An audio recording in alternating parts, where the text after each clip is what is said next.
salam improvement. Teman-teman tentu mengenal istilah SIPOC, Supplier, Input, Process, Output, Customer.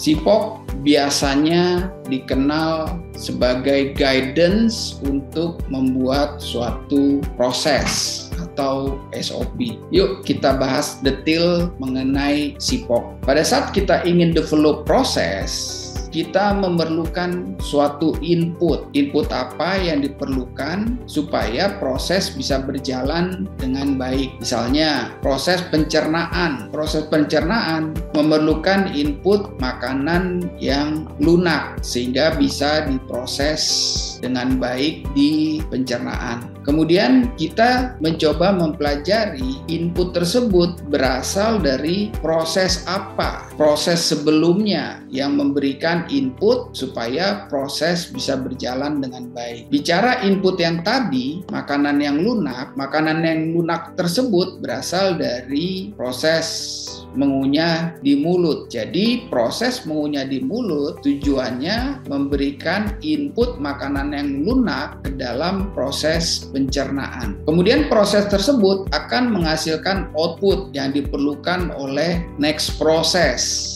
atau customer. Misalnya kita memerlukan gizi yang baik, kita memerlukan asupan vitamin yang baik. Oleh karena itu, proses tersebut diharapkan memberikan output yang baik ke proses berikutnya, memberikan output berupa sari-sari makanan yang akan diolah oleh proses selanjutnya untuk disalurkan ke organ-organ tubuh yang lain. Itulah yang dikenal dengan istilah SIPOC. Biasanya pada saat kita ingin develop proses atau SOP, kita membangun SIPOC-nya terlebih dahulu. Kita tetapkan prosesnya, proses membutuhkan input apa, dan input tersebut dihasilkan oleh proses apa, output yang dihasilkan oleh proses yang dibutuhkan oleh next process. Jadi ada supplier, input, proses, output, dan customer. Namun SIPOC tersebut masih belum cukup. Oleh karena itu kami menambahkan apa objektif atau ukuran efektivitas proses. Kenapa objektif ini perlu? Untuk melihat apakah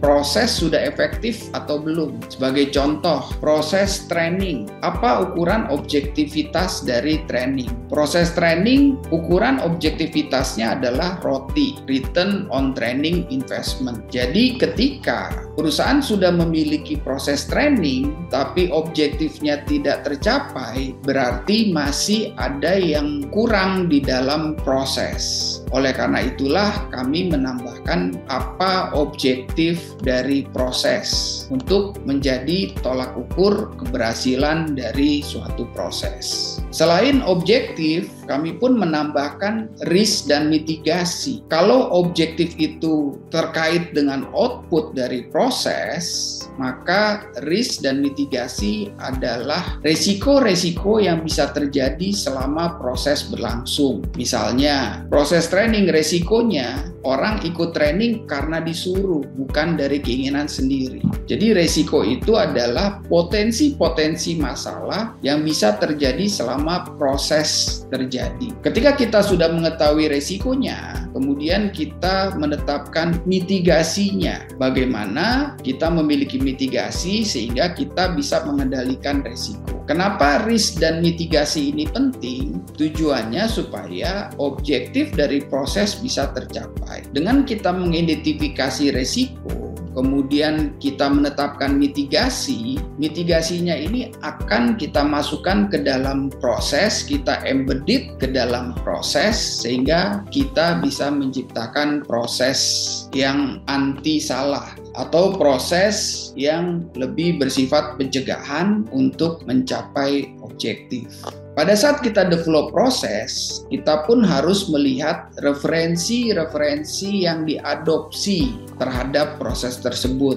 Misalnya ada ISO 9001, ISO 14001, kebijakan perusahaan, dan seterusnya. Dengan kita melakukan identifikasi semua hal ini, maka kita akan bisa membuat proses yang jauh lebih lengkap membuat proses yang efektif dan efisien, membuat proses yang bersifat pencegahan. Oleh karena itulah kami mengembangkan SIPOK ditambah OR menjadi SIPOCOR. Apa itu SIPOCOR? Supplier, input, proses, output, customer, objektif, risk dan mitigasi, plus reference. Dengan kita melakukan identifikasi ke semua hal ini, maka proses kita akan menjadi jauh lebih baik. Semoga penjelasan mengenai SIPOK plus OR bisa memberikan inspirasi untuk teman-teman dalam mengembangkan sistem yang efektif dan efisien, sistem yang bersifat pencegahan. Salam improvement. There is always room for improvement.